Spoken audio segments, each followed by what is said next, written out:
l'émerveillement comme psychotrope. Ça vous paraît choquant et pourtant vous allez voir que c'est réellement un psychotrope extrêmement puissant. On est d'accord qu'un psychotrope, ça joue sur les humeurs. On essaye de les doser, de les réguler, et en général, on ne prend pas un psychotrope quand on est d'excellente humeur, même si on peut en prendre pour calmer certaines euphories.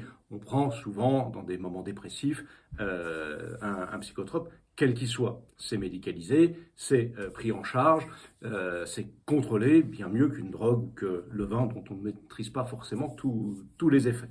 Eh bien, moi, je vous propose un psychotrope absolument naturel, 100% gratuit, l'émerveillement. Pourquoi ? L'émerveillement, vous savez, c'est cette capacité que l'on a, et nous l'avons tous. Et ça, j'insiste sur cette capacité. Si un humain à côté de vous a une capacité, c'est que vous l'avez à côté. C'est fondamental, parce que on n'a pas on a des points qu'on développe mieux que d'autres, mais s'il a une capacité, s'il a la capacité à s'émouvoir, à pleurer, à rire, nous avons nous aussi cette capacité parce que nous avons la même humanité, nous sommes faits de la même manière. Le tout, c'est de déployer, de développer. Je n'arrête pas de le dire, c'est le principe des passions de l'âme, c'est le principe de la vertu, c'est le principe du bonheur, en fait. C'est de réussir à développer tout ça. Je m'enthousiasme, mais c'est pas plus mal finalement pour parler d'émerveillement. Qu'est-ce que c'est que l'émerveillement ? C'est cette capacité que nous avons tous les êtres humains, à nous réjouir d'une part, mais ce n'est pas tout, à être épanouis, à être déployé, développé par quelque chose. Quand vous êtes content, il se passe des choses en vous, bien sûr. Ça donne un peu d'adrénaline, ça donne du stimulant, voilà. Quand on est joyeux, aussi, il se passe des choses, on a une bonne relation, ça nous booste, on a du positif, au même titre que quand on va mal, que quand on a peur de quelque chose, et ainsi de suite. Mais l'émerveillement, il nous pose dans l'extase, il nous pose dans la contemplation, il nous pose dans la profondeur. Il y a dans l'émerveillement quelque chose de beaucoup plus profond que dans la joie, que dans le plaisir, que dans toute autre satisfaction. Parce que l'émerveillement vient toucher le cœur même de notre sensibilité. Ce qui nous émerveille, c'est ce qui nous rejoint, c'est ce qui nous touche. Et c'est un excellent indicateur de discernement d'ailleurs, parce que ce qui nous émerveille est ce qui nous attire. Ce qui nous émerveille est ce vers quoi nous voulons tendre. Ce qui nous émerveille est ce qui nous met en mouvement. On est attiré par ce qui nous émerveille. Il y a quelque chose derrière. Donc c'est un très bon élément de discernement. Si vous cherchez une reconversion de carrière et que vous ne savez pas quoi faire, regardez ce qui vous émerveille. Quand est-ce que vous vous émerveillez ? Ça ne veut pas dire forcément que c'est ça qu'il faut faire, mais la fine pointe de cet émerveillement correspond à quelque chose, à un appel profond en vous. Ça, c'était la petite parenthèse bilan de compétences.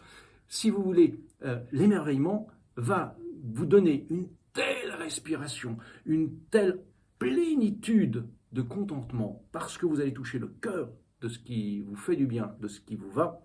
En fait, cela va vous redonner une véritable énergie. Cela va vous redonner une véritable motivation. Cela va vous emplir et vous apaiser. Parce que la contemplation du beau, du bien, de ce qui nous émerveille, est apaisant. Et en plus, ça nous porte.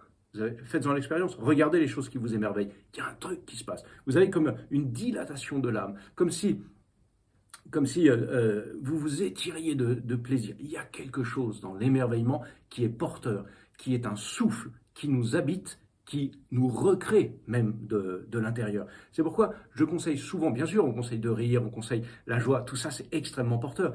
Mais si vous voulez aller bien plus loin, quelque chose qui va vous transcender de la tête aux pieds, de l'intérieur à l'extérieur, au plus profond, à la plus fine pointe de votre âme, c'est l'émerveillement. Faites l'expérience de l'émerveillement. D'abord, vous saurez qui vous êtes, parce que vous serez ce qui est profondément ancré en vous et ce qui vous réjouit et vous rejoint. Et ensuite, vous aurez des moments forts. Quand vous voudrez, à chaque fois que vous aurez besoin de moments forts, retournez vous émerveiller. C'est simple, ça ne coûte rien, ça ne pose pas grand-chose. Un paysage de bord de mer, un enfant qui joue, un couple amoureux à côté de vous. Voilà, c'est émerveillement. Laissez-vous porter par l'émerveillement. Voilà, si ces petites incursions au cœur de vous-même vous intéressent, je vous invite à vous abonner au compte Instagram, à YouTube. Oui, je ne suis pas très habitué encore à ces petits moments, plus facilement je parle plus facilement d'abondance quand il s'agit de parler de mes sujets. En tout cas, vous pouvez vous abonner. Si vous avez des questions, n'hésitez pas à les poser parce que, en général, je réponds, comme je viens de le faire, c'est une réponse à une question, à une remarque ou à quelque chose que j'ai pu observer. Et je me dis, mais ça peut vous intéresser.